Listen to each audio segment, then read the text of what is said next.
Well, let's see how the stock market's doing on this wonderful January 6th. Is it rewarding Trump? Yes, it is. Looks like everybody's happy on January 6th. Happy January 6th, everybody. We're going to have a good time today. Let me get my locals people up here on their special comments monitor, and we're good to go. Good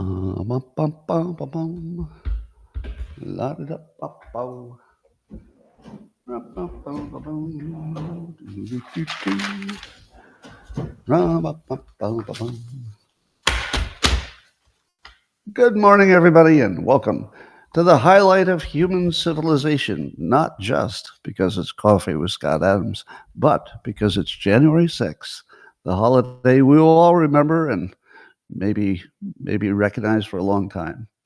The country called America is looking stronger than I've seen it in a long time. So there's that. But if you'd like to take this experience up to levels that nobody can even understand with their tiny, shiny human brains, all you need for that is a cup or mug or a glass, a tank or chalice, a stein, a canteen, jug or flask, a vessel of any kind. Fill it with your favorite liquid. I like coffee. And join me now for the unparalleled pleasure of the dopamine hit of the day, the thing that makes everything better. It's called the simultaneous sip. It happens now. Go. Oh, that's good. That's some good stuff right there. Well, I didn't get you a gift for January 6th, but I feel like we can still celebrate, can't we?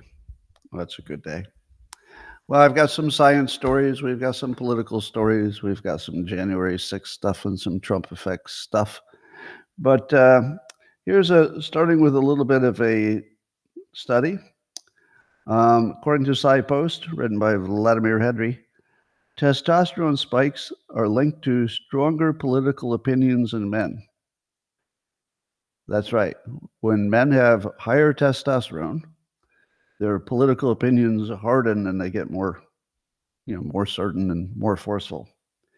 Now, could they have saved money by doing something where they could get the same answer, but they wouldn't have to do the study? Well, they could have just asked me, because that's pretty much what testosterone is. If somebody said, "What's testosterone, Scott?" I'd say, well, it has a variety of benefits to your health. But in terms of what it's going to do to you, it's going to make your opinions more forceful and you're going to chase them harder.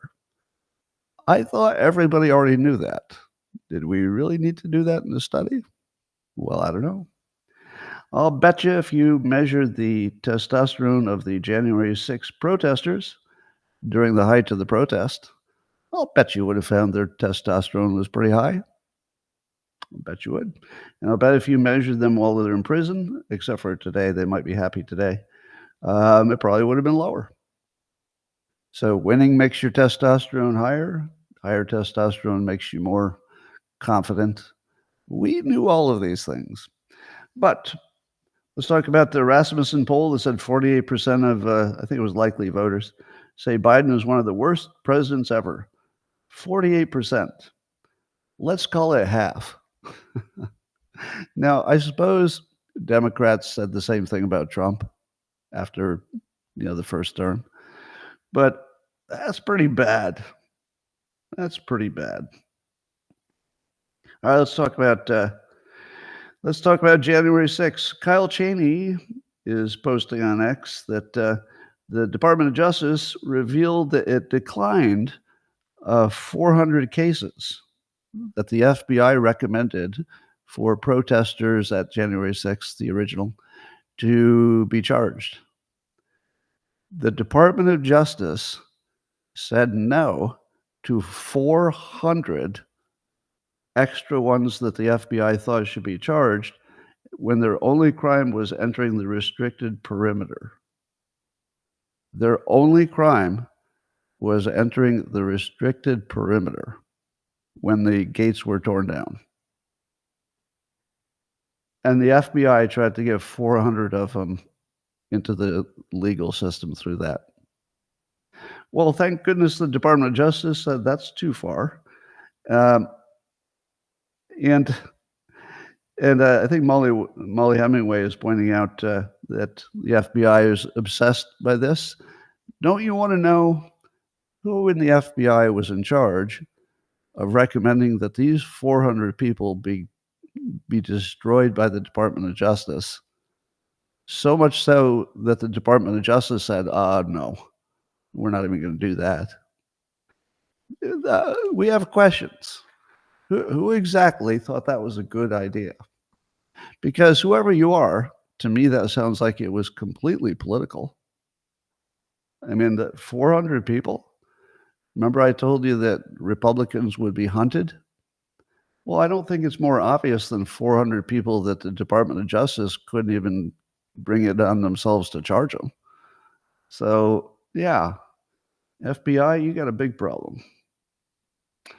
Um, as you know, Biden gave one of the, I think it's the nation's highest award to a civilian, and included Liz Cheney, who was on that select committee, January 6th select committee.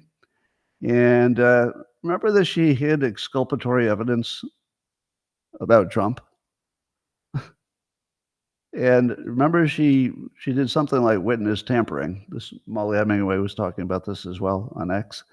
And is that illegal? Is it illegal if you're just on some January 6th select committee? Is it illegal to tamper with a witness? I mean, it would be if it were a legal trial, but is it illegal if it's a political process? I don't know. Um, Hiding exculpatory evidence, again, I don't know if that's illegal, but if it had a big impact on the country, it's as bad as you can imagine. It's pretty bad. So anyway, my biggest question about this is I'm wondering if Liz Cheney will end up in one of the same cells that the January Sixers are in right now. You know, the female January Sixers. That could actually happen because I don't know if what she's done is jailable, but it's in the category of things you think should be jailable. I just don't know if the law would agree with me. And if she ended up in jail and the January Sixers were released, there's at least a pretty good chance that she would fill one of the empty prison cells. So I don't know. Maybe she'll be in one of those jails. We'll see. Anyway, Trump says he's expecting to grant clemency to over 1,000 of those January Sixers. Now, keep in mind, I think there are 14 of them, 1,400 of them. He said over 1,000. So we don't know how many. Now, the other thing that somebody asked is clemency, is that as good as a pardon? Because otherwise, if it keeps them with a criminal record, people are saying, hey, clemency is not as good as a pardon. But did you know that a pardon is just a subset of clemency? So clemency doesn't tell you exactly what the order would look like. It's just an umbrella. So it could be a pardon. We just don't know. Well, I think it's a start.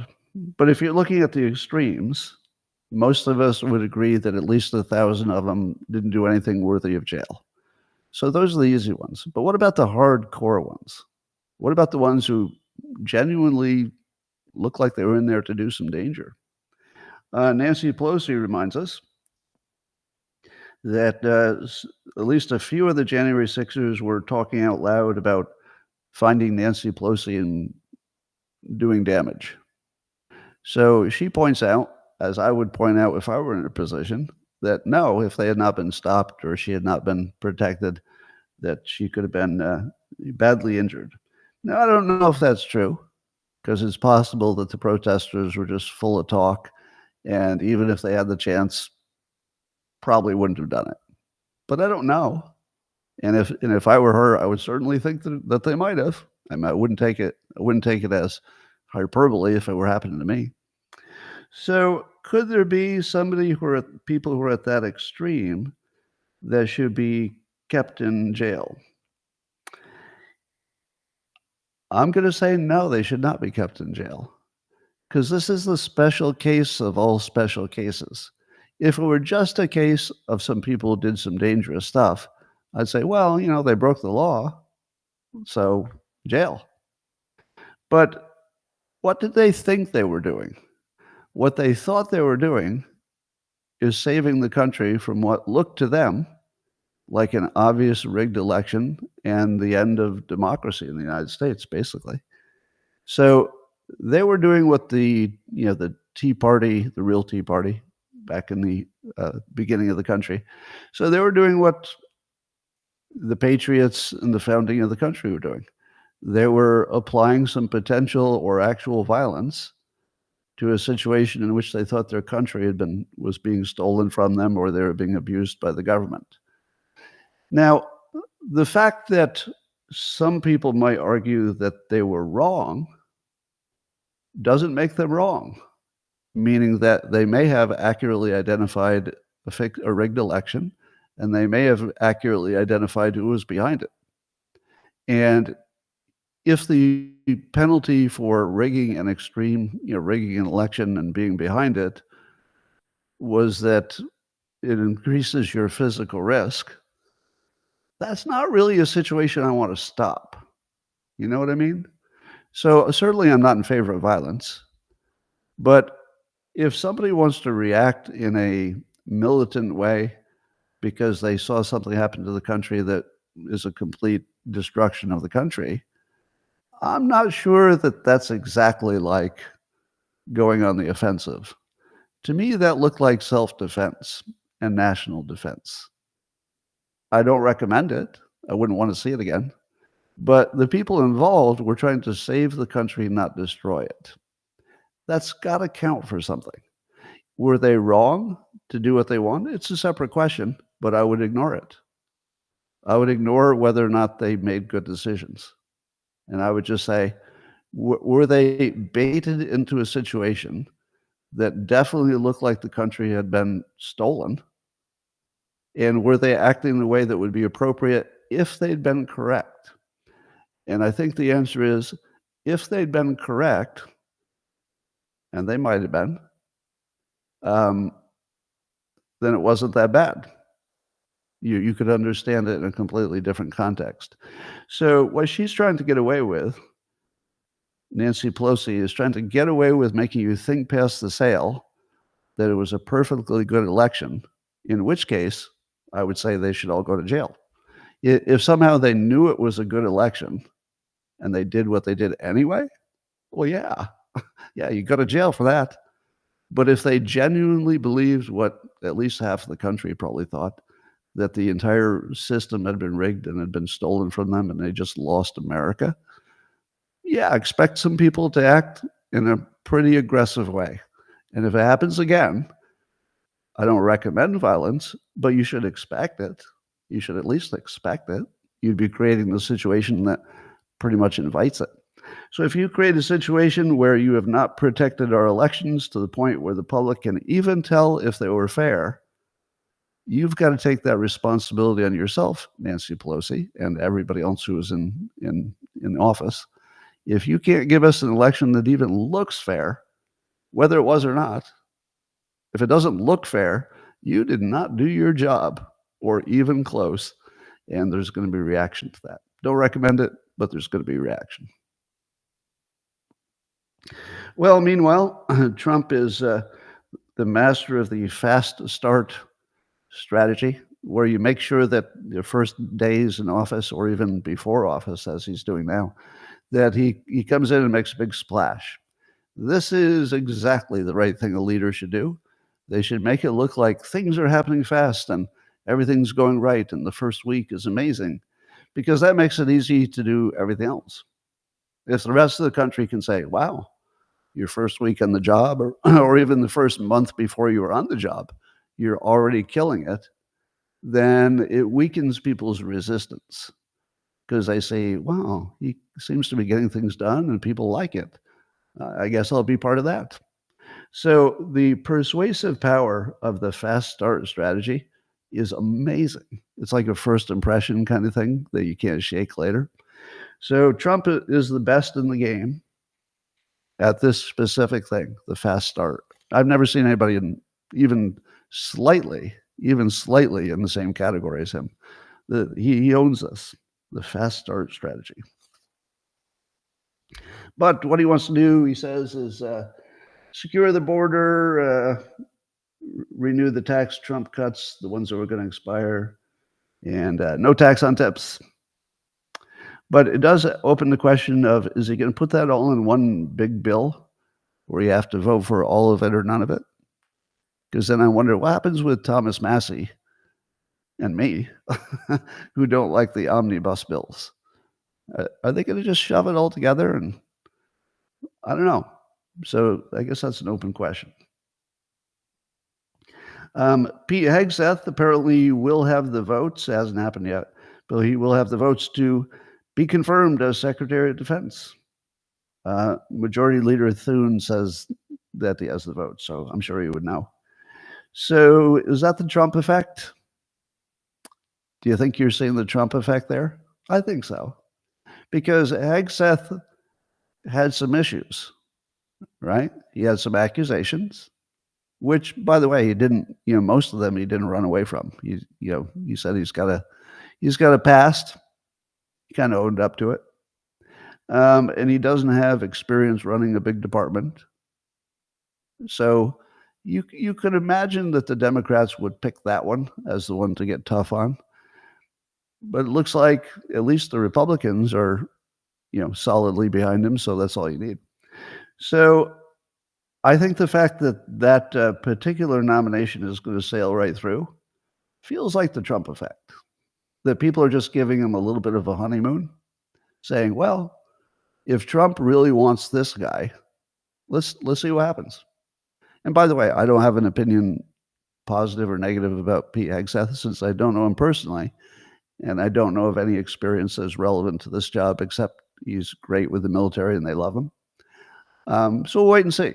I have nothing negative to say about him. He seems like a solid patriot. Meanwhile, Justin Trudeau is expected to resign as early as today, but maybe on Wednesday when they have some big political meeting. You might want to get ahead of that so it doesn't look like he was forced out, say the smart people. Now, apparently, he is embattled, and he's very, his political career is sort of in shambles. So, and Trump, of course, made it worse by threatening a 25% tariff, which probably got the whole country a little bit jittery. But let me ask you this. Do you think Trudeau would be resigning if not for the fact that the Canadians are looking at Trump coming into office, seeing how happy America is, and seeing that it's basically the opposite of what a Trudeau would do? I think this is the Trump effect. Not 100%, but don't you think it pushed it over the top and made the timing now? I think he changed Canada. Remember when people were arguing, hey, threatening tariffs is a terrible strategy. Doesn't Trump understand how tariffs work? Threatening them is bad. It's bad. It never works. And we would say, hold on. It's a negotiating strategy. Just see it as a strategy. You'll be okay. Settle down. And then he threatens a 25% across the board tariff. And next thing you know, that the leader of the country is resigning. And he was the problem. A big part of the problem. Would you agree? Let's see in the comments. Do you agree that's the Trump effect? That he was hurting himself in a variety of ways, but I don't think he would be resigning now, except for Trump. Meanwhile, over in Austria, the Austrian president Van der Bellen, he has officially asked the right-wing populist Freedom Party of Austria to form a government. So in Austria, a right-wing populist party is forming a government. Is that the Trump effect? Probably. Again, not 100%. But is it the thing that made it happen now and the thing that pushed it over the top? I think so. Don't know. I wouldn't say with certainty, but looks like it. Meanwhile, the Dalai Lama was asked in a big interview, was asked about immigration. Now, the Dalai Lama, of course, would be like the ultimate peace-seeking character. So he's going to want peace, peace, peace, peace. He's the Dalai Lama. Of course, he wants, to be kind to people and peace. And when asked about immigration, he said, no, no on immigration. Europe will become like Afghanistan or Africa. And and the reporter says, uh, like my parents came to the UK from India, that's okay, isn't it?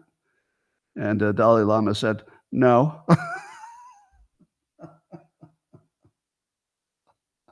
He goes, no. He goes, England is a small island. 90% become Indian. So I think what he was saying was, no, if you let everybody in India come to England, it's not going to be England.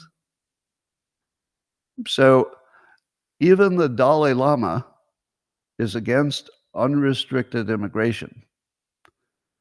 And I asked the same question. Would he have said this before? Would he have said it before Trump made it okay to say it? I don't think so. Now, again, my bias is kicking in, so I don't know what the Dalai Lama is thinking or what's influencing him, but I don't think I would have seen this before. It feels like there's a freedom of speech and a framing of immigration that's entirely a Trump creation, and the Dalai Lama is given something he can agree with because Trump has caused so many people to agree with it, then now it's an ordinary opinion. I don't think the Dalai Lama would have gone first and said, everybody seems to be in favor of this immigration thing, but I'd like to tell you it's a big mistake. I don't think he would have done that. I think he can only say this, and what he's saying is just common sense, but he can only say it because Trump made it safe.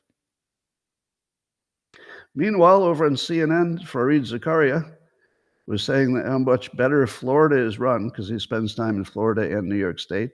Thinks New York State is a crooked mess and that they spend way more money on government for not any extra benefits, and he's paying those taxes. And he points out that progressive governments worldwide are in decline and losing elections. So out of, I think, 27 countries, democratic countries, maybe 5 of them are now progressive. The rest of them have lost. And so he's pointing out that the progressive movement has failed. And even though it was big, it was ruining everything. And now it's retreating. So it seems like Fareed is blaming the Democrats in America for letting the progressives get too much control, to which there's a kind of a question that's lingering here, isn't it?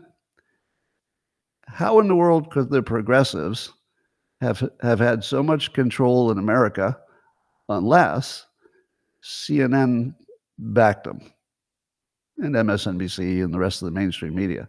So I feel like the media is doing this clever trick where, because they're the main brainwashers, they're brainwashing the public to think that the problem was the progressives. Oh, no, it wasn't. Let me tell you what the problem was. The problem was that you couldn't talk against the progressives. And the news wasn't going to talk against the progressives. So they had a free pass for years. You couldn't say you didn't like their ideas because you'd be a racist. And you couldn't say that the media was lying because nobody would hear you because the media had all the control. So I think it's accurate and useful for Fareed Zakaria to point out that the progressives have a losing history and probably a losing future. But it's a little disingenuous to not say, when you're sitting on CNN saying it, that CNN's a big part of the problem and maybe the biggest. Do you believe that progressives could have had any power if CNN had reported on them the way they're reporting on them more recently? And I'd say no. Everything that the bad guys are doing is because the other bad guys in the media said it was the best thing to do. And you should shut up, and if you complain, you'll get canceled.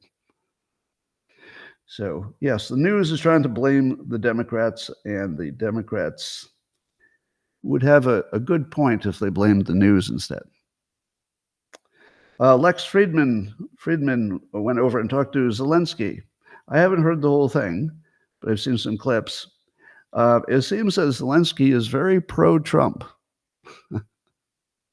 So Zelensky is saying, quote, now this is translated, but he said, when I talk about something with Donald Trump, whether we meet in person or we just have a call, all the European leaders always ask, how was it?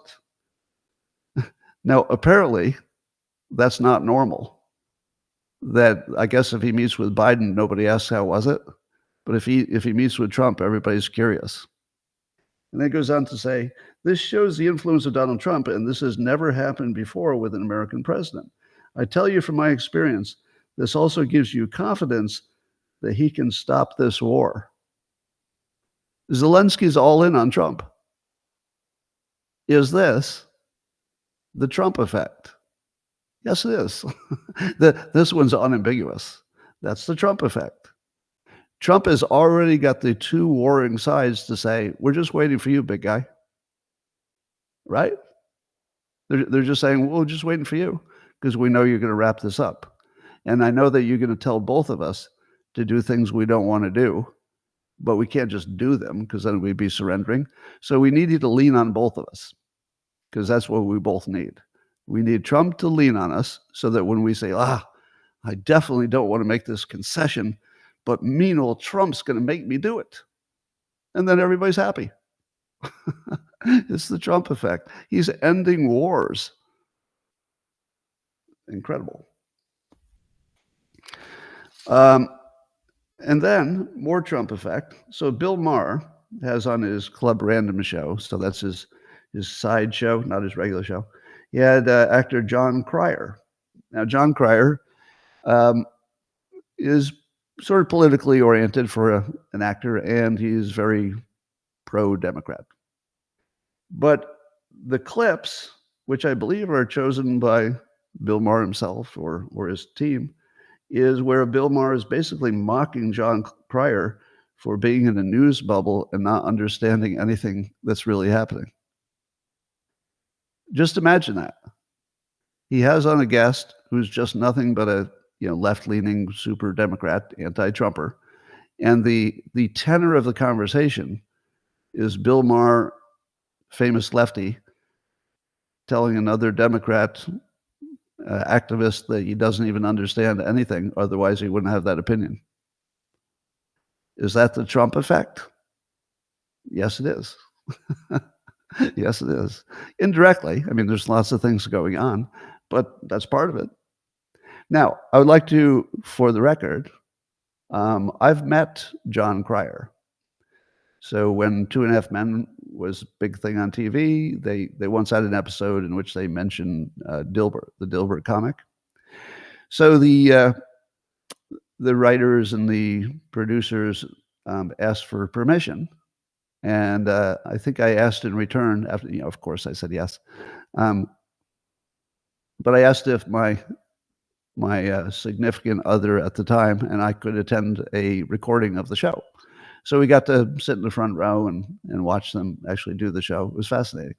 But afterwards, we were taken down to meet the cast and met Charlie Sheen. And then John Cryer came over. And I got to tell you, John Cryer's the nicest guy. Right. So we can talk politics and we can, gently nudge him for not having the right news sources. I think that's legitimate. But I got to tell you, he is a really nice guy. Like, you meet him in person, there's not a trace of Hollywood on him. Somehow none of that took. He just seems like, I don't know where he's from, but he just seems like he came from some Midwestern state, and he's just like really friendly. So I like him. So don't throw him away. Don't discard him because he's not watching the right news programs. He's a good guy. At least in the brief interaction I had, he was very generous. Meanwhile, over on MSNBC, which is not like real news, Simone Sanders Townsend, I'm sorry, this was on Meet the Press, but it was MSNBC host Simone Sanders Townsend. And she claimed during a panel discussion that Biden is unequivocally more mentally fit than Trump, um, and that it's sort of all overblown, and Biden is fine, and his brain is fine. Still saying that today, like that's a current opinion. Okay. Um, when I reposted it, I just asked you to look at her eyes. So here's a little thing I like to recommend. When you know somebody is lying, and you know they know they're lying, and you also know that they know you know they're lying. When it's that clear that they're lying, watch for what their eyes do during the lie. So if you watch it, I'll do my bad impression of it, but her eyes are sort of, ordinary, but they're expressive, so they're moving around. But when she gets to the lie part where she says that he's just as cognitively good as anybody, she certainly narrows her eyes and says, "He's really cognitively strong," or whatever word she used. And you could watch it with the sound off, and you could still spot the lie. You would know when it happened just from the eyes. But you wouldn't notice that unless you would watch how she lies. So her specific lie, she narrows her eyes, and otherwise her eyes are normal. So watch when you know somebody's lying. And by the way, this works in relationships as well. If you're in a relationship and you're in the weird situation where you know for sure that somebody's lying to you, just watch their face and the words they choose. You'll learn something. Anyway, here's my persuasion tip. The next time a Democrat says Trump is a felon, because that's also the MSNBC thing and the CNN thing. He's a felon. He's a felon. He's the first president who's a felon. He's a felon, felon, felon. Here is the correct answer when he is called a felon. Next time you hear it, you should agree completely. Yeah, he is a felon. He reminds me of Nelson Mandela. Just say that. Just say he reminds me of Nelson Mandela. Don't say he's the same. Don't say that anything they did is similar. Just say he reminds you of Nelson Mandela. And then the person who you're talking to will probably try this. But Nelson Mandela was unfairly prosecuted. And then you just look at him and just smile and walk away. And that's all you need. Just let them do that. He was unfairly prosecuted. Don't even answer. Just smile. Because I think we're at the point where we should treat the things that could have or should have or in the past would have some power, the fact that people would call him a felon. Today, it's just a joke.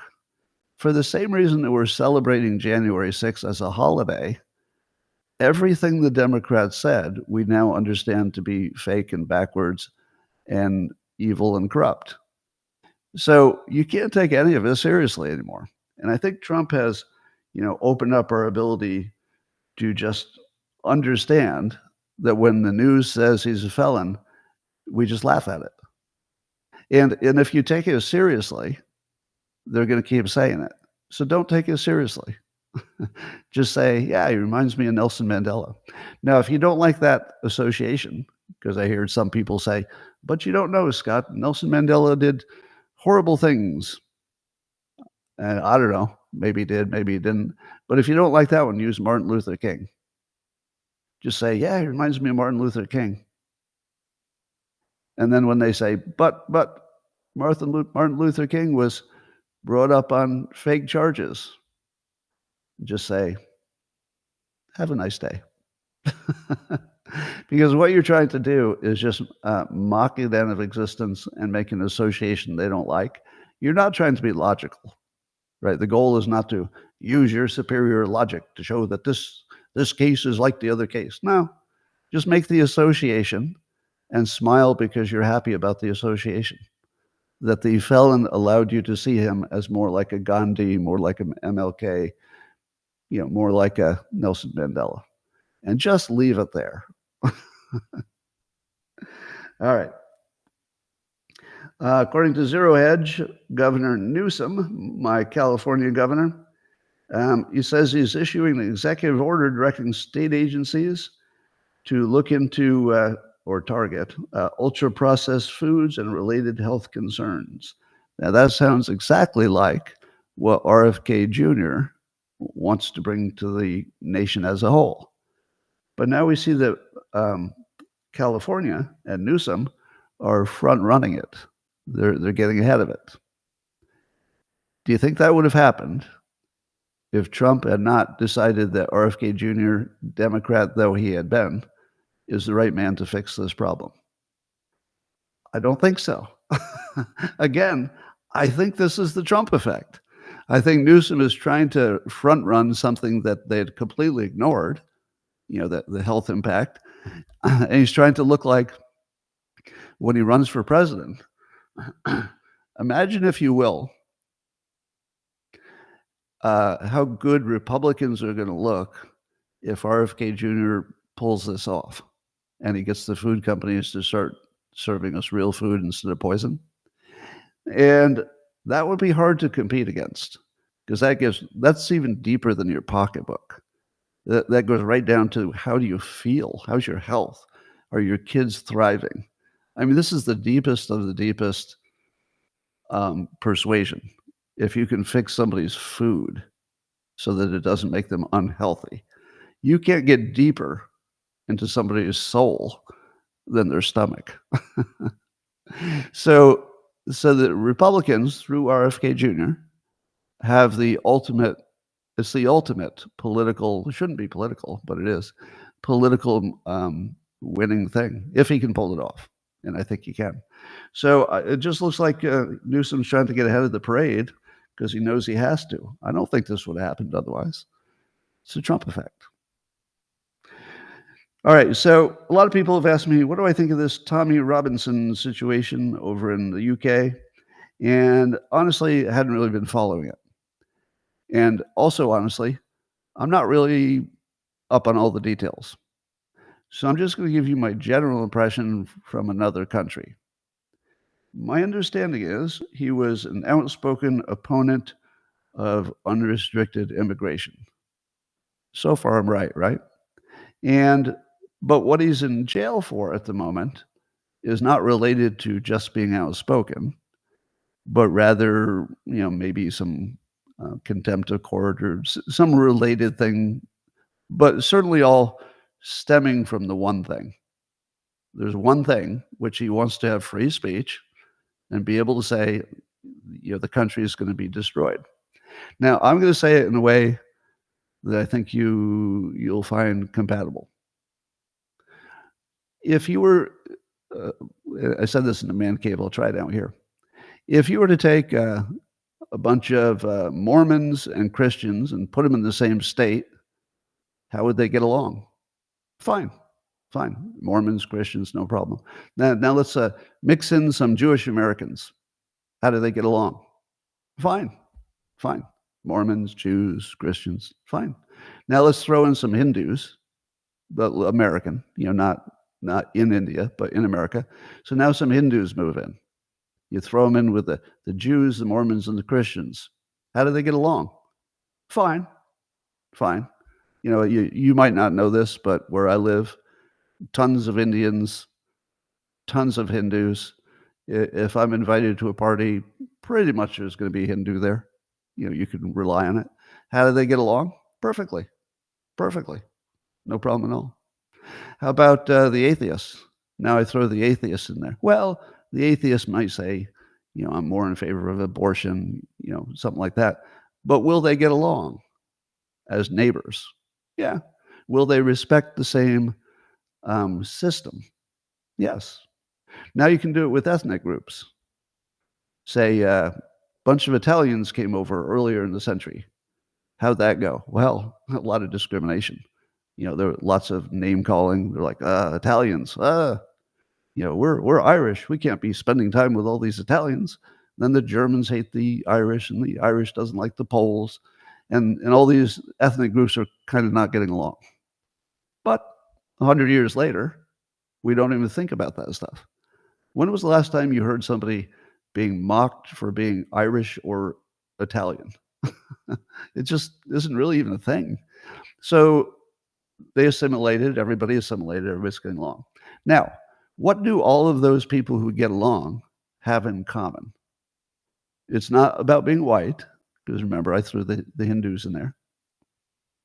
It's not about being white, and it's not about even your ethnicity. There's one thing they all have in common, that they all come from a philosophy of getting along with other people. Do the Mormons want to conquer you? No, they want to get along. Are the Jews trying to conquer America? Well, some of you are going to say yes, but the answer is no. The real answer is no. They all have a philosophy of getting along. Now, is that the same with Islam? Well, I think I heard today the statistic.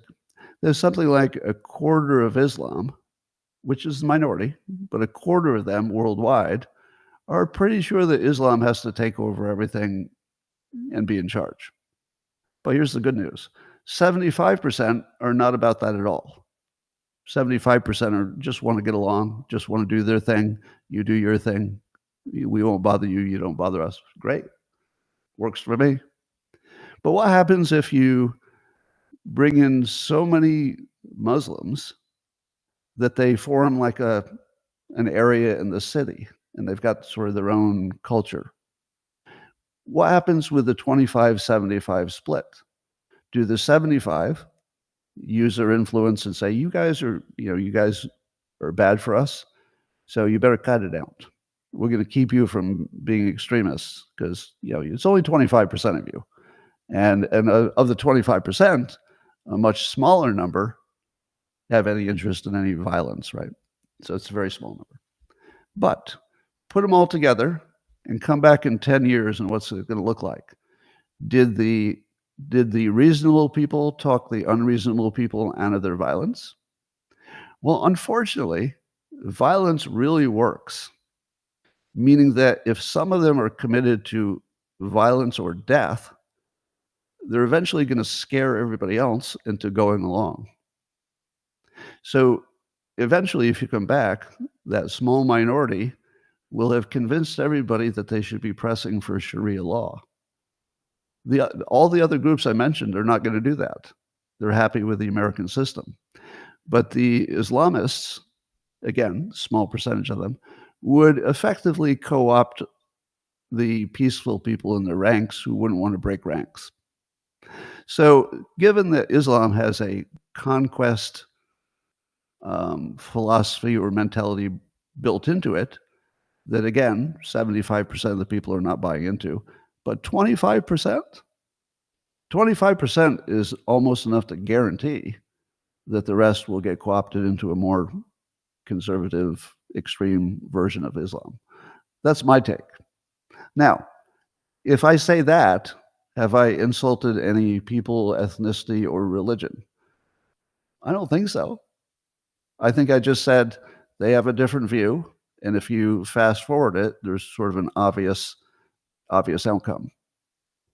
So if you're talking about a system and a percentage of people, and you can predict forward that the 25%, or maybe much less, almost certainly will co-opt the rest of them, and then it becomes a civil war, I would say it's closer to a guarantee because we're watching it happen in England, right? So we're watching it happen in Europe. We don't have to guess, is that the way it goes? The violent people have a lot of power. It's just always that way. So Tommy Robinson, what I understand, is saying maybe a more provocative version of what I just said. And I don't think anybody disagrees with what I just said. Do you?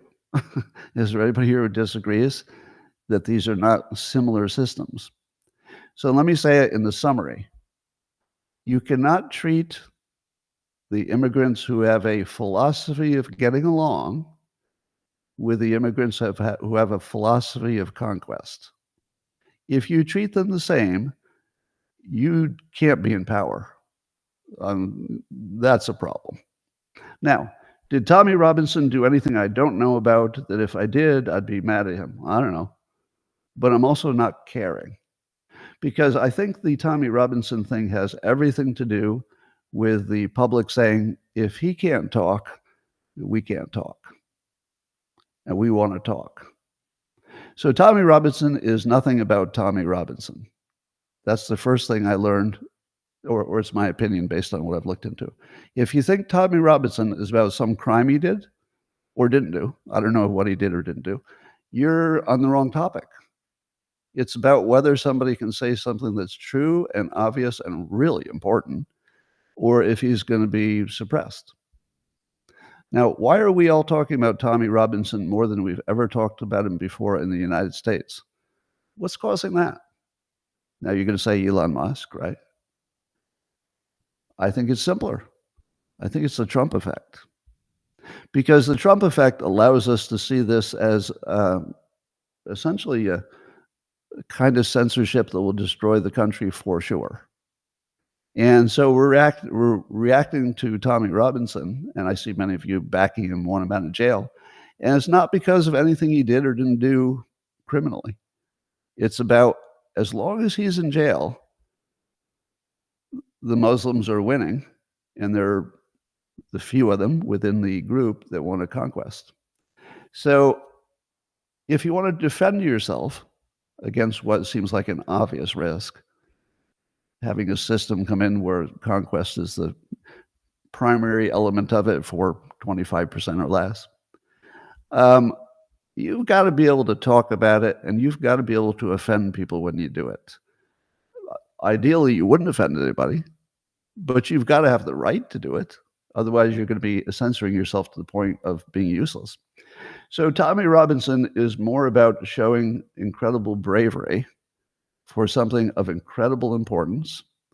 And I believe, like, not to overuse the analogy, but like Nelson Mandela and like Trump who got lawfared, we are starting to see the legal process working against him as a plus for his message and his authority. Do you think that Tommy Robinson will someday be in charge of Great Britain? Do you think he'll someday be the prime minister? I don't know. Probably not, because the Islamic population is big enough to prevent it, I would think. But he's got more of a shot than he ever had before, because going to jail and being jailed unfairly and unreasonably by your competitors, that opens people's eyes a little bit. Wait a minute. Is he really in jail because of these alleged crimes?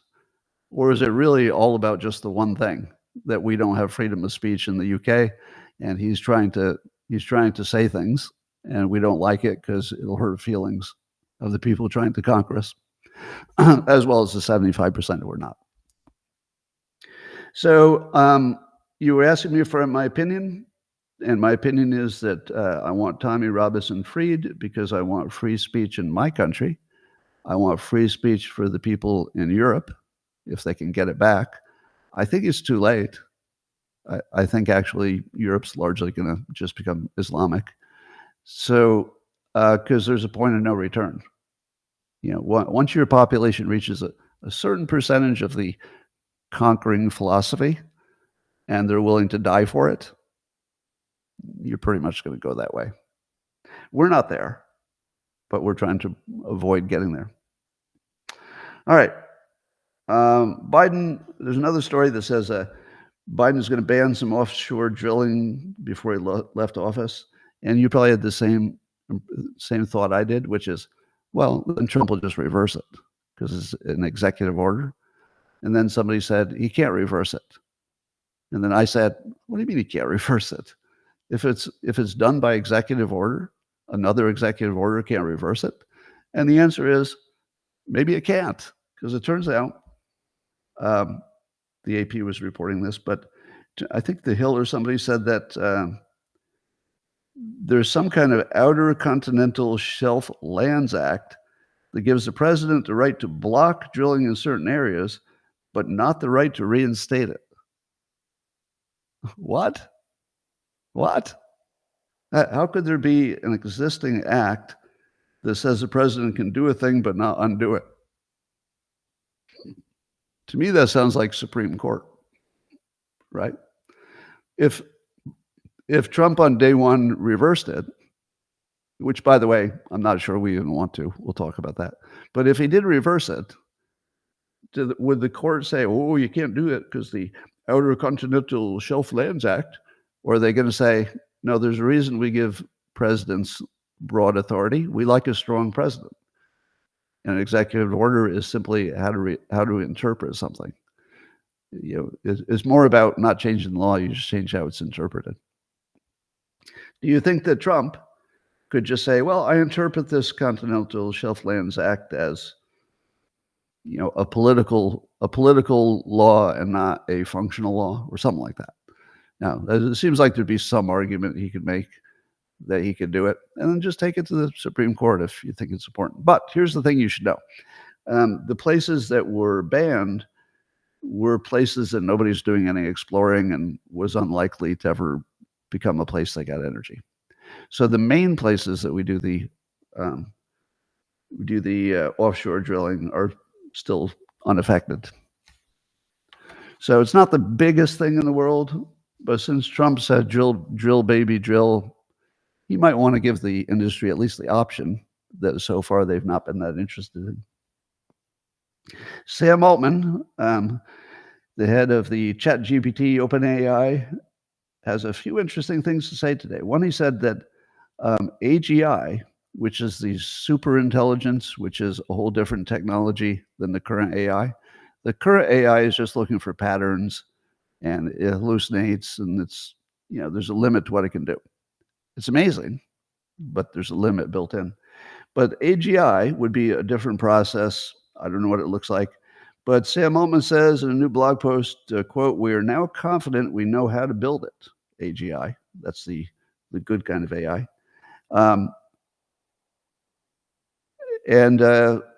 So they're ready to build it. Now, that would be not just news, but the biggest news in human civilization, if it's true. If we really know how to build this advanced intelligence, which nobody's done yet, that's effectively a new life form. Yeah, the current one just looks like a mimic, so it doesn't look like, I mean, to me, the current version of AI, after you use it a while, it doesn't become more human. It just becomes more obvious that it's a machine with a lot of flaws.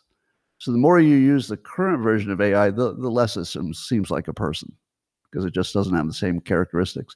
But could they get AGI to be legitimately smarter? Now, remember my prediction that if we invented something that was smarter than us, we would have to mechanically turn it off when we didn't agree with it, because most of our ideas are not logical, they're emotional. So we're going to turn off any logical argument that doesn't agree with us, and we'll program it out of it. So I think AGI will be so crippled by humans not wanting it to change other people's minds about what's a reasonable thing to do, that I think we'll find a way to make it useless, even if the technology does everything they thought it would do. I think humans will just ban it. It'll just become illegal. We'll see. The other interesting thing is that Sam Altman said that ChatGPT is currently losing money on their subscriptions. And he said that he personally set the price of the app because he didn't think people would use it that much, but they're using it so much that the usage is driving their costs up and they're losing money currently.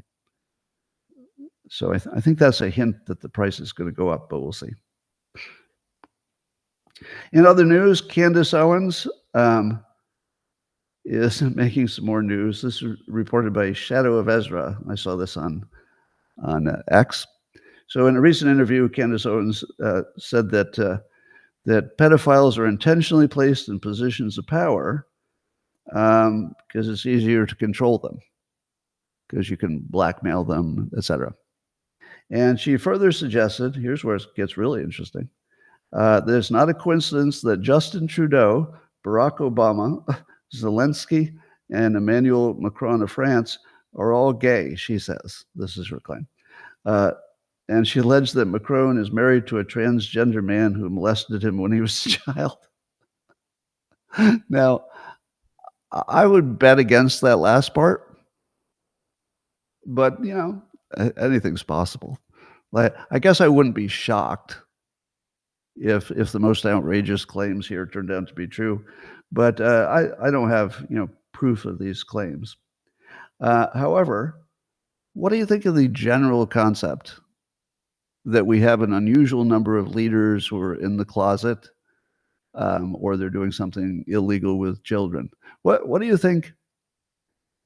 Do you think it's a coincidence that so many leaders appear to be in the category of blackmailable?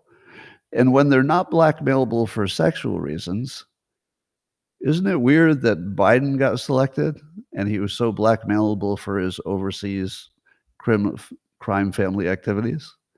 And that Clinton was president when it was so obvious that he had a past and probably a current. I do feel like the hypothesis that something like the deep state is choosing our leaders to be able to control them as opposed to getting good leaders, I can't rule that out because the pattern seems so screamingly obvious. That how do I ignore that? Now, on one hand, you could say, well, they're men and they're powerful, and wherever you find powerful men, there's a good chance they're doing some things behind the scenes you don't like. So maybe it's just we just find out because they're leaders, and otherwise we just don't find out. Maybe, but it sure looks like a pattern. I'm not going to claim that it's valid, but I wouldn't ignore a pattern that's that obvious. I mean, I think it looks obvious that they all look blackmailable, but it could be just because the news tends to get into stuff and makes us think that way. Maybe. I don't know. So Biden lost it a little bit. He was asked about something he didn't like, maybe something about his age, and he said, quote, and this is on video, this is brand new, my being the oldest president, I know more world leaders than any one of you ever met in your whole GD life. GD filled in with the actual, using the Lord's name in vain part. Why would he say that in public? Who in the world says that? Somebody with dementia. I mean, obviously. Isn't it super obvious that that's just a dementia anger? Who talks like that? You know how I compliment Trump for his strategic cursing? He doesn't use GD. I've never heard it. Have you? He uses the F word and the S word, but he uses them like, maybe once every now and then they're perfect. If he only uses it once now and then, it's just a nice, powerful accent that causes the news to hold whatever point he made. Very strategic and smart. But here's Biden just using really the most offensive curse that you can use in America, right? It's the most offensive one because there's so many Christians who are. And by the way, I often use the same curse word, and I get slapped down every time I do it. 100% of the time, I accidentally let that one fly because I've done it on the live streams. 100% of the time, the comments turn to, we don't like that one. That one's a little too far, because that's not just a curse word. People take that as an insult to their faith. So a politician using that one, that's just bad impulse control or not understanding how anything works. But it's notable that Trump doesn't use that one because it's a pretty common one. Privately, it's a pretty common one. In my defense, there is no defense, but I'll give you context. There's no defense. So if it offends you, you have a valid feeling. So I'm not gonna argue against your feeling. If you feel it, you feel it, and you're certainly welcome to express your feelings.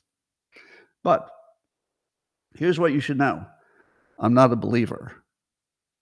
So if I were a believer, I think you should be really mad at me because I would be accepting that I was insulting you and, something that I believed in too. But as a non-believer, these words don't mean anything to me. There is just a popular couple of swear words. So just know that even though I agree with you, I'm trying to use it less. So I agree with you completely, 100% agreement. Just know that if somebody doesn't use the same vocabulary in the same way you do, it doesn't mean anything. It just means it doesn't mean anything to me. But since it means something to you, your point is 100% accurate, and I will try to adjust. All right. And then Biden was asked at the same event if he still thinks Trump is a threat to democracy. And then Biden, dementia or not, used some clever weasel words. And he said, what Trump did is a threat to democracy. So the question is Trump a threat to democracy? But he weaseled it and said what he did was a threat to democracy, meaning the old January 6th. Now, that's actually closer to a fair statement. If you say Trump is a risk to democracy, that's a little too far. If you say that what he did on January 6th was a risk to democracy, even a lot of Republicans would say, yeah, that was too far. Now, I don't think it was a risk to democracy personally, but it's not crazy to say that the way he acted on January 6th was not ideal for our system. That'd be, a reasonable difference of opinion. But then Fox immediately reported it, that Biden said that Trump is a threat to democracy. And that's not what he said. So I'm calling out Fox News for some fake news that was as obviously fake as anything could be. Because I would show you the quote in which he very carefully says that what he did was a threat to democracy. There's no way to interpret that other than January 6th. And then immediately the reporter comes on and says Trump's a threat to democracy. That didn't happen. Oh, I'm hearing that Trudeau's resigning right now. Is Trudeau resigning right now as I'm doing this? Yeah. Anyway, so fake news everywhere. The Washington Post is losing star reporters, and as Molly Hemingway pointed out, Ben Smith, who used to be at the New York Times, but then he founded Semaphore, is writing that those leaving the Washington Post, and then they give a name of some star reporter, I don't know, are leaving because they want to do resistance propaganda against Republicans and are worried they can't do it there anymore. This is somebody who was from the New York Times saying in direct language that the people you thought were writers at the Washington Post didn't even see themselves as writers. They saw themselves as resistant propagandists. Now, that's according to somebody who was in the same space, not the same paper, but he was working at the New York Times. I feel like when he talks about it, he knows what he's talking about. So I guess it's just confirming everything we knew, that the Washington Post was a resistance propaganda rag. And Jeff Bezos, to his credit, seems to be, putting some energy into making it more of an actual newspaper, or at least pretending to be an actual newspaper better. I don't know which one he's doing. But I'll tell you what, the Washington Post was the first one that canceled me.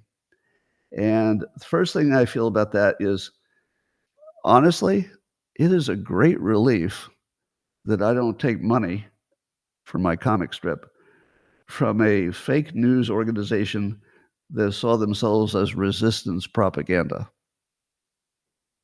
I always felt uncomfortable about it, but I'm so glad they canceled me. Now, now that you know that the Washington Post has essentially tipped their hand as, even though this is not their own word for themselves, I think Ben Smith has probably got his finger on the pulse there when he says they're resistance propaganda against Republicans. I think he got that right. Now, knowing that the Washington Post is literally resistance propaganda against Trump, does that make you look at my cancellation any differently, given that they were the ones who led it? No, they're resistance propaganda against Trump. Canceling me is part of resistance propaganda against Trump. Yeah. Do you know that 0 Republicans canceled me? None. Not one. Do you know that not a single person has disagreed with what I said if they've heard it in context? None. Not a black person, not a white person. People have said they wish I hadn't said it. They said they were offended. But when they hear it in context, which you never hear in the news, it's always out of context. When they hear it in context from me, they understand it differently. And 100% of people are completely aware that a black man or woman would not have been canceled for anything I said. It was propaganda and resistance. And I was just a prominent voice in favor of Trump. And so they just took me off the field, or tried to. They tried to. So that's how you understand that better. Meanwhile, over in China, NBC News says that President Xi in China still says corruption is the biggest threat to the Communist Party. And there are all kinds of examples of him removing people and making big changes, which he says are aimed at reducing corruption. Now, it's important because Xi said this years ago and has been working diligently, or so it seems from the outside, to get rid of China corruption. But now it sounds like it just got worse. So he's been working on it for years, and it sounds like it's the worst it's ever been. And so here's the thing. Number one, do you believe it's the biggest risk to China? I think it is, because I don't think they're going to die in a nuclear fireball. I think they'll find a way around their crumbling economy because they're smart and they're adaptable. But if the corruption just takes all the good stuff out of the economy, well, then they might be in real trouble. And my question would be, is it possible to have a dictatorship without corruption? And I'll go further. Is it possible to have a government without massive corruption? It seems to me that America's biggest institutions are massively corrupted, maybe in a different way. They're not all taking money. I think in China, it's more about taking money. In the U.S., whatever makes our FBI act the way they are, it's not money. It's some kind of brainwashing, Trump derangement syndrome, something. So I don't think that he's able. I don't think he will have the capability of taking the corruption out of China. I think it's the whole system. I think the whole system depends on the powerful and rich being able to abuse the system, and therefore they want to keep it. If the rich and powerful could not abuse the system to make a little extra money and stay in that upper class, if they couldn't do that, they might be looking for a change of government until they can. So I don't think he's going to fix that. I think the corruption is going to be the big thing. Meanwhile, according to the New York Post, Chris Nezzi is writing that the LGBTQ community are starting to arm themselves. So far more likely they're getting weapons. And it's because they're afraid of being placed in concentration camps by Trump. Trump is literally trying to prevent the people who would kill them for their beliefs or their sexual orientation. He's trying to prevent people who would do harm to them from coming in the country. And he's doing everything he can to prevent that, like really risking his life. Trump is literally risking his life to prevent people who would come into the country to kill the LGBTQ community. He's he's not even slightly anti-LGBTQ, not even slightly. There's nothing you can point to that would give you any comfort if you had that opinion that he was. Nothing. And there are never any examples. Nobody ever says, "Well, I think he's going to round us up and put us in camps because of those other three things he did." No, no, it's not based on anything. Not based on anything. And what kind of news are they watching? I would guess that 100% of the LGBTQ people who bought weapons to protect themselves against being rounded up by the American government, I'll bet 100% of them get their news from MSNBC. I'll bet 100%. Now, they might also, sample some other stuff, but I'll bet it's mostly MSNBC. Because even if you read only the New York Times, it wouldn't tell you to buy a gun so you can avoid being rounded up. That's kind of only on MSNBC. That's a big platform. There might be smaller ones. So good job, MSNBC. You just ruined the lives of the LGBTQ community who thought they were succeeding in life and doing a great job with their overall national brand, which I always say is the best I've ever seen. The LGBT community, if you look at their success in going from have to stay in the closet to run for any office in the country and get elected, unbelievably successful. Like, I am blown away by the level of bravery in the LGBT community, the level of bravery in every sense, physical, economic, social, the level of bravery pushing that movement is stunning. I'm just so impressed. Anyway, Waymo, there's some, according to Clean Technica, and Zachary Sheehan is writing, that it looks like a reinsurer has done some analysis of the Waymo self-driving cars and found out that they're way safer than human-driven cars based on the number of miles driven already. Listen to these numbers.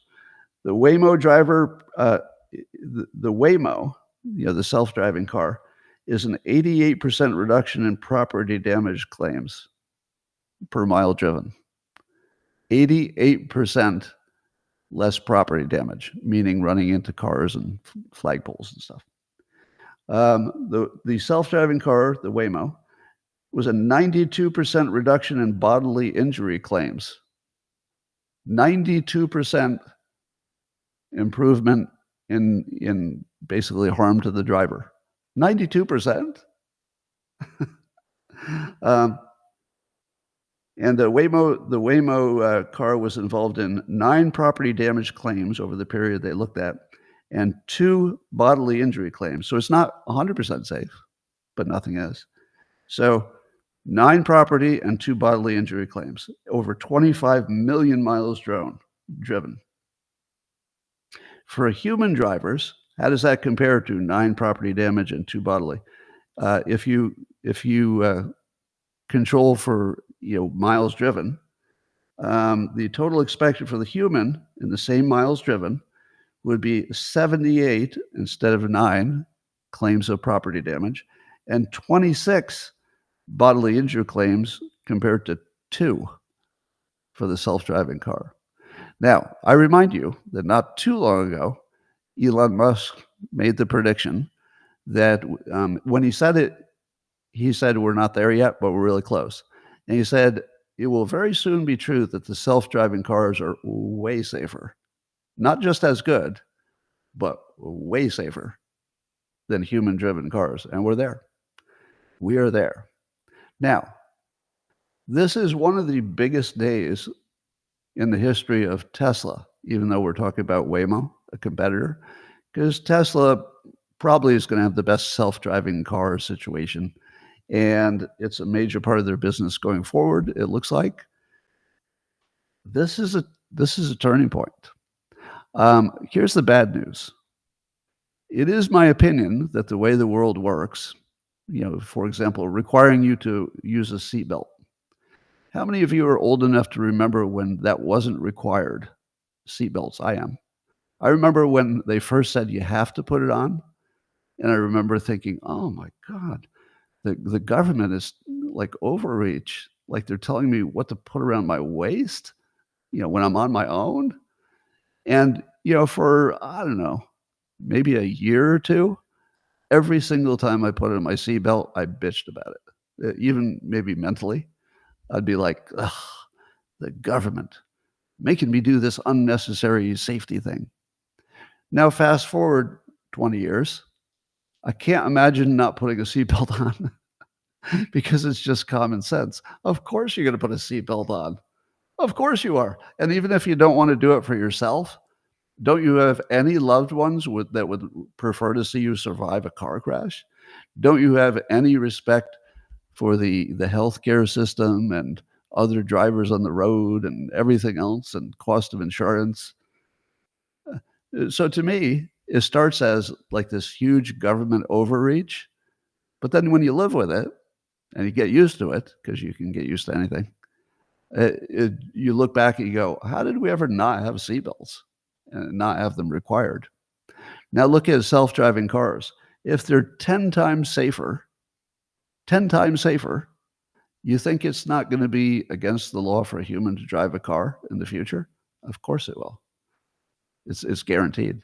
These numbers guarantee that maybe not everywhere, maybe it'll be urban areas first, maybe just some highways at first, but eventually, it would be kinda crazy to be on the road at the same time as a human driver.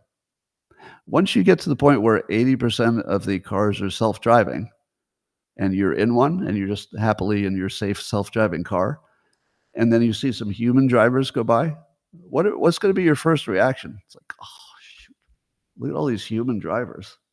I don't feel safe anymore," right? Because the only person who's gonna run into you is a human. You can look at every self-driving car and say, "Well, I mean, there's some chance we might crash, but really small." But you see the human go by, and you're like, "I don't know how drunk that guy is. He looks like he didn't sleep. I don't think he's even paying attention. How old is that driver? My god. Oh, they're 16, just got their license. No, that one's 100." We're gonna talk ourselves out of driving so quickly. It's gonna happen in the future.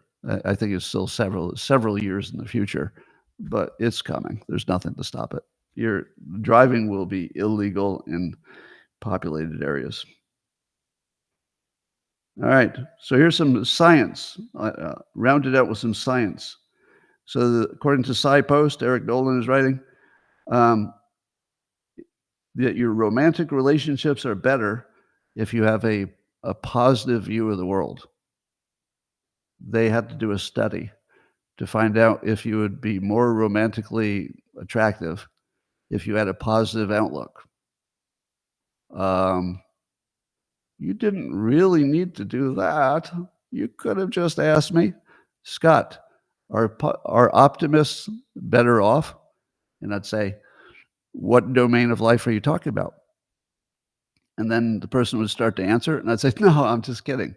You don't have to tell me what domain you're talking about. Everybody who is an optimist is better off in every situation you could think of. Romance, business, everything. Optimism makes you healthier. So you don't have to study it. Yes, having a positive outlook does make every single thing the person does better on average." I think I need to give science my phone number so they can just call me. "Hey, we're thinking about doing a study." Well, I can head that off for you.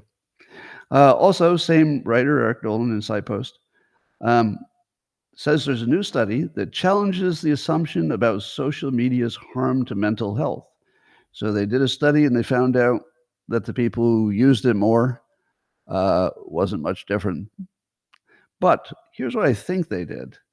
I think they studied the same people and they looked at whether they had just looked at a lot of social media or whether they hadn't. I don't know if that's the right way to test that. I'd rather see people who just routinely and organically use a lot of social media and compare them to people who just routinely and organically don't really pay attention to it. I feel like they would be different populations, and that there'd be some population that they're worse off, and there'd be some population that's better off. For example, people who have really strong mental health, and I put myself in that category, um, I feel lucky. I don't know if it's because I was born before some pollutants or what it is, but um, anyway, um, we have a couple other studies coming up here. The assumption about social media, I think, is maybe the study is not valid because if you studied me looking at social media where I don't have any real mental health problems, I'm pretty sure it doesn't affect me much, if at all. In fact, it just makes me happy sometimes.